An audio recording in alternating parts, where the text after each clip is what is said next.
विभाग से बड़ी खबर, 5वीं और 8वीं का रिजल्ट ऑफलाइन जारी कर दिया गया है। 5वीं और 8वीं का परिणाम ऑनलाइन जारी नहीं हुआ है।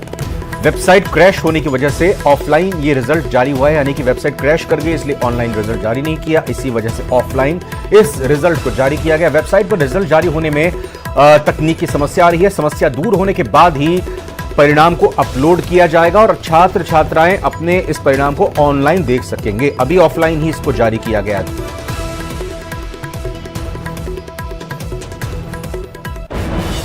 अजमेर के किशनगढ़ से बड़ी खबर, जहां नकबजनी की वारदात में शामिल फौजी समेत 4 लोग गिरफ्तार कर लिए गए हैं। मदनगंज थाना इलाके की पुलिस ने स्पेशल टीम की मदद से यह खुलासा किया है। सतपाल फौजी 100 से ज्यादा वारदात में शामिल रहा है। झुंझुनू निवासी विकास शर्मा, हरियाणा निवासी विक्रमजीत सिंह और जितेंद्र को गिरफ्तार किया। बदमाशों से कार और 15 से 16 लाख के आभूषण बरामद किए गए हैं।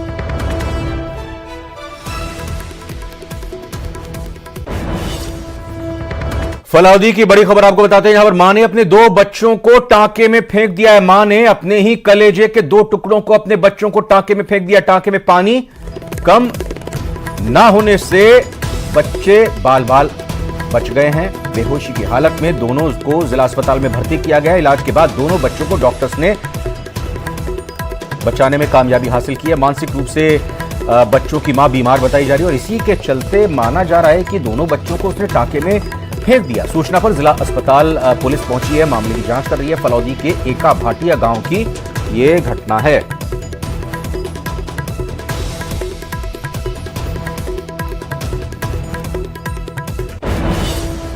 यूपी, बिहार और झारखंड समेत अन्य राज्यों से गरीब तबके की नाबालिग लड़कियों को शादी के नाम पर बेचे जाने के मामले में अब परत दर परत कई चौंकाने वाले खुलासे हो रहे हैं। माना जा रहा है कि जैसे जैसे जांच आगे बढ़ेगी, न केवल कई चेहरे बेनकाब होंगे बल्कि कई और पीड़ित बालिकाओं की भी जानकारी सामने आएगी।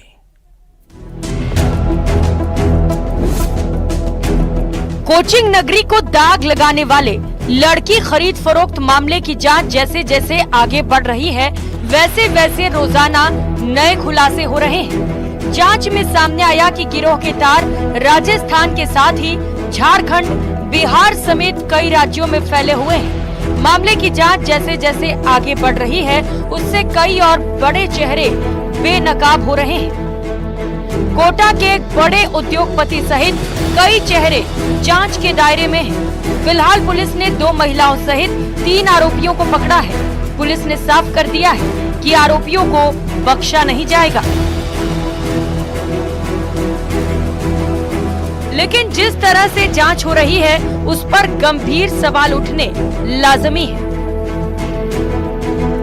सरगना और महिला आरोपी पर हल्की धाराएं क्यों लगाई? आरोपियों के खिलाफ कड़ी कार्रवाई क्यों नहीं की गई? दूसरी बंधक लड़कियों को अब तक दस्तयाब क्यों नहीं किया? गौरतलब है कि बिहार, झारखंड समेत कई राज्यों से गरीब तबके की नाबालिग लड़कियों को नौकरी के नाम पर लाकर कोचिंग नगरी में बेच दिया जाता है। गिरोह के सदस्य गरीब परिवारों को टारगेट बनाते हैं। नौकरी का झांसा देकर लड़कियों को लाया जाता है। जंगल में फंसी लड़कियों का शोषण किया जाता है। भागने की कोशिश पर जान से मारने की धमकी देते हैं। गरीब नाबालिग लड़कियों के खरीद फरोख्त मामले में ऐसे कई चौंकाने वाले खुलासे हुए हैं, जिसको सुनकर आपकी रूह कांप जाएगी। लेकिन पुलिस है कि जिस तरह से धीमी गति से जांच कर रही है, उससे उसकी ही कार्य प्रणाली पर सवाल उठ रहे हैं। बताया जा रहा है कि 10 से 15 साल की इन नाबालिग बालिकाओं को दुल्हन के वेश में सजा धजा कर और आरोपियों के सामने पेश किया जाता था और 2 से 5 लाख रुपए में सौदा किया जाता था। बाल कल्याण समिति के संज्ञान में आने के बाद अब इस मामले में कई और चौंकाने वाले खुलासे हो रहे हैं। कोटा से न्यूज 18 राजस्थान के लिए ओम प्रकाश मारू। प्रदेश के 2 अलग अलग शहरों से आग लगने की खबर सामने आई है। आग लगने के बाद अफरा तफरी मच गई। पहली तस्वीर आपको कोटा की दिखाएंगे, जहां पर एक टेंट हाउस के गोदाम में आग लगी। दूसरी तस्वीर चित्तौड़गढ़ की है, जहां एक और कंटेनर में आग लगी। आग लगने के बाद रोड पर सड़क पर लंबा जाम लग गया। दरअसल जलेसर से बैटरियों से भरा हुआ कंटेनर अंकलेश्वर की ओर जा रहा था। उस दौरान गंगरार हाईवे पर कंटेनर में अचानक आग लग गई। आग लगने पर ड्राइवर ने गाड़ी से उतरकर जान बचाई। आग धीरे धीरे बढ़ती चली गई, जिससे पीछे खड़े एक ट्रक में भी आग लग गई, वो भी उसकी चपेट में आ गया। झुंझुनू में चारागाह भूमि से अतिक्रमण हटाने गई राजस्व टीम को बैरंग लौटना पड़ा। टीम आबूसर पंचायत के दुर्जनपुरा, अणगासर और आबूसर गांव में चारागाह भूमि से जाब्ते के साथ अतिक्रमण हटाने गई, लेकिन ग्राम सेवक छुट्टी पर होने के कारण करीब 4 घंटे के बाद यह टीम वापस लौट गई। इससे पहले भी करीब 4 महीने पहले 18 फरवरी को टीम अतिक्रमण हटाने गई थी, लेकिन ग्राम सेवक और सरपंच के द्वारा सहयोग नहीं करने पर टीम वापस लौट गई। पंचायत प्रशासन की ओर से टीम को न तो जेसीबी उपलब्ध हुई, न मजदूर उपलब्ध कराए गए और किसी भी तरह के अन्य संसाधन मुहैया नहीं कराए गए।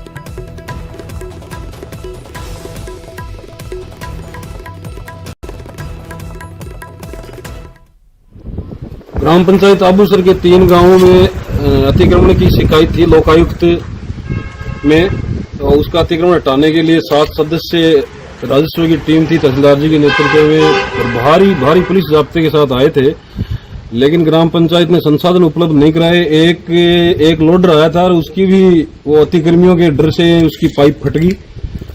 फटने के बाद में अभी हम वापस लौटना पड़ रहा है बैरिंग। से हम पुलिस जाब्ते के साथ 10 लोगों की राजस्व टीम, जिसमें पटवारी, गिरगांव, मैं तहसीलदार और मैं खुद उपस्थित था। हम सुबह जल्दी यहाँ पर आ गए, पुलिस जाब्ता भी मौजूद है। फिर आने पर पता लगा कि ग्राम के अधिकारी जो हैं फिर से छुट्टी पर चले गए हैं, तो हमने बीडीओ साहब को सूचित किया, माननीय उपखंड अधिकारी महोदय को सूचित किया और उपखंड अधिकारी ने फिर एडिशनल वीडियो को मौके पर भेजा, साथ गए भी, लेकिन वो भी संसाधन की व्यवस्था कर नहीं पाए। एक लोडर बड़ी मुश्किल से कहीं से मंगवाया था, उसने शुरू किया भी था हटाना, लेकिन वो भी बहाना बनाकर उसको खराबी का चला गया और लौट के नहीं आया। तो बार बार यूँ होता है कि संसाधनों के अभाव में और पंचायत की इच्छा शक्ति के अभाव में बहुत ही बेदखली नहीं हो पा रही है। डूंगरपुर के दोवड़ा थाना इलाके में एक प्रेमी युगल के इंटरकास्ट मैरिज के बाद परिजन और समाज के लोग उन्हें जान से मारने की धमकी दे रहे हैं। पीड़ित नवविवाहित जोड़े ने अपने बुजुर्ग दादा दादी के साथ कलेक्ट्रेट पहुंचकर कलेक्टर से सुरक्षा और न्याय की गुहार लगाई है। इतना ही नहीं, नवविवाहित जोड़े के शादी या किसी अन्य समारोह में भी शामिल होने पर धमकियां दी जा रही हैं। फिलहाल पुलिस पूरे मामले की जांच में जुट गई है।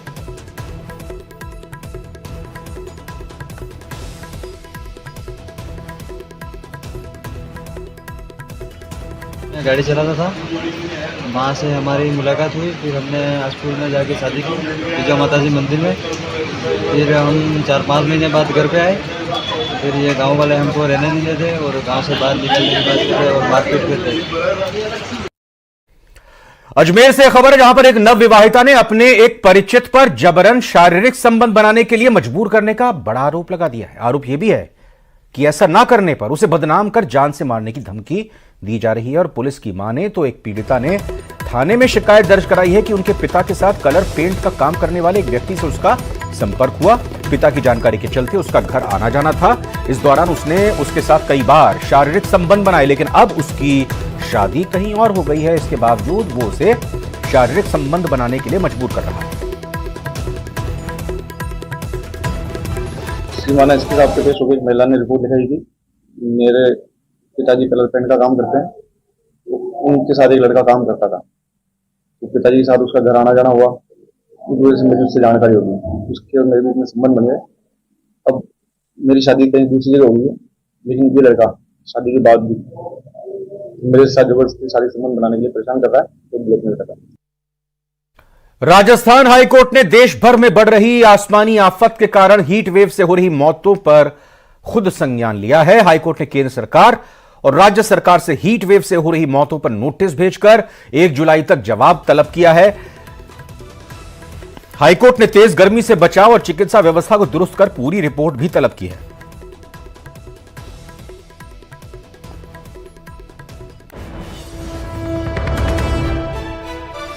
आफत उगलती गर्मी के कारण बड़े पैमाने पर मौतों का आंकड़ा बढ़ता जा रहा है। राजस्थान हाईकोर्ट ने इस मामले में सुओ मोटो कॉग्निजेंस लिया है। जस्टिस अनूप दंड की अदालत ने केंद्र सरकार और राज्य सरकार को नोटिस जारी किए हैं और हीट वेव से लगातार जो मौतें हो रही हैं उससे किस तरीके से आम आदमी को राहत दी जाए और व्यवस्थाओं को सुचारू बनाया जाए, इस दिशा में जरूरी दिशा निर्देश दिए। हमारे साथ राजस्थान हाईकोर्ट बार एसोसिएशन के अध्यक्ष प्रहलाद शर्मा है। सर, आज जो डिसीजन हुआ है हाईकोर्ट का, किस तरीके से उन्होंने सुओ मोटो कॉग्निजेंस में कहा है, क्या व्यवस्था है?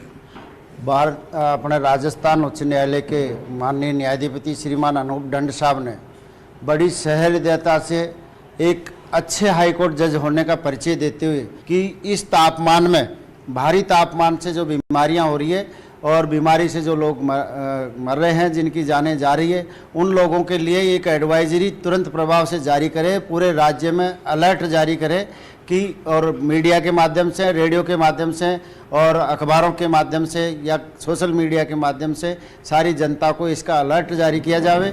साथ ही माननीय उच्च न्यायालय ने सड़कों पर और भीड़ भाड़ में जो लोग इकट्ठे होते हैं वहाँ पे छाया की और पानी की व्यवस्था करने के भी दिशा निर्देश जारी किए हैं। इसके अलावा जो गर्मी की तापमान की वजह से, लू की वजह से जो लोग मर चुके हैं उनके परिवारजनों को मुआवजा दिए जाने के भी निर्देश दिए हैं।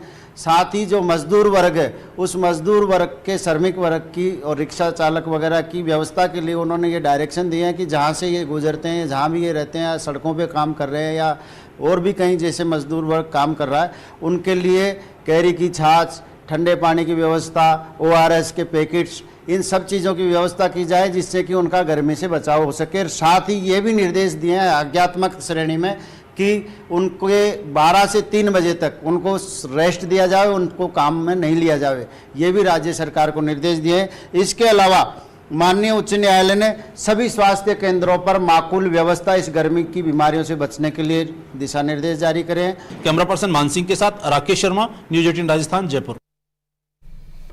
झुंझुनू से बड़ी खबर, ब्रेकिंग न्यूज है। किडनी कांड में एक बड़ा अपडेट आ रहा है। पीड़ित महिला ईद बानो जयपुर रेफर की गई हैं। डॉक्टरों और प्रशासन की टीम भी उनके साथ मौजूद है। SMS मेडिकल कॉलेज में अब महिला मरीज का इलाज होगा। कलेक्टर चिन्मयी गोपाल ने परिवार से बातचीत की है। समझाइश पर परिवार इलाज के लिए राजी हो गया। ACS शुभ्रा सिंह भी मामले को लेकर बेहद गंभीर हैं और अब इस मामले में जो पीड़ित महिला हैं, जिनका इलाज धनखड़ अस्पताल में हुआ था, जिनकी गलत किडनी डॉक्टर धनखड़ की तरफ से निकाल ली गई थी, अब उनको SMS में भर्ती किया गया, जयपुर लाया गया, शिफ्ट किया गया, वहां पर उनका इलाज हुआ।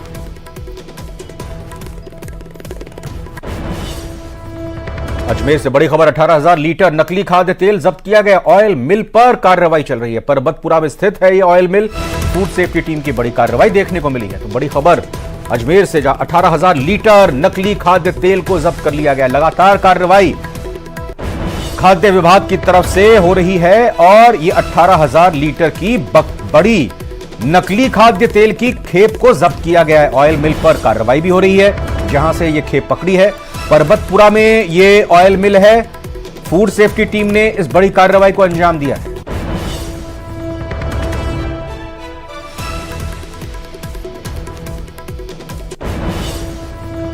और भीषण गर्मी की वजह से पंडित धीरेन्द्र शास्त्री की जयपुर में होने वाली कथा कार्यक्रम स्थगित हो गया है। पहले यह कार्यक्रम 30 मई से 1 जून तक होना था। हालांकि अब यह कार्यक्रम कुछ दिन बाद होगा। कार्यक्रम रद्द होने की जानकारी बागेश्वर दरबार के प्रमुख पंडित धीरेन्द्र कृष्ण शास्त्री ने दे दी है। उन्होंने वीडियो जारी कर अपील की है कि कोई भी भक्त जयपुर ना पहुंचे ताकि उन्हें कोई परेशानी ना हो। उन्होंने जयपुर के मंदिरों की जय जयकार करते हुए कहा कि कार्यक्रम कुछ दिन बाद होगा, जिसकी जानकारी भक्तों को दे दी जाएगी। आपको बता दें कि पंडित धीरेन्द्र शास्त्री के सानिध्य में होने वाले 30 जून से 1 मई 3 दिवसीय हनुमंत कथा का आयोजन अब इस महीने के लिए कुछ दिनों के लिए स्थगित कर दिया गया। हर दिन कोई एक खास मेहमान यहाँ पहुंचे। गुलाबी नगरी जिसे कहा जाता, गोविंद देव भगवान की, गोविंद जू की नगरी, खोले के हनुमान जी की नगरी जयपुर राजस्थान में 3 दिवसीय जो श्री हनुमान कथा थी 30, 31 मई और 1 जून तक, उस कथा को प्रशासन के साथ में संवाद होने के बाद उनके निवेदन को मानते हुए इस कथा को अभी स्थगित कर दिया गया है। कालांतर में जब भी समय मिलेगा हम बहुत ही जल्दी जयपुर आवेंगे और कथा को करेंगे। और फिलहाल एक छोटे से ब्रेक का वक्त हुआ है। आप तुरंत बने रहिए न्यूज़ 18 राजस्थान के साथ।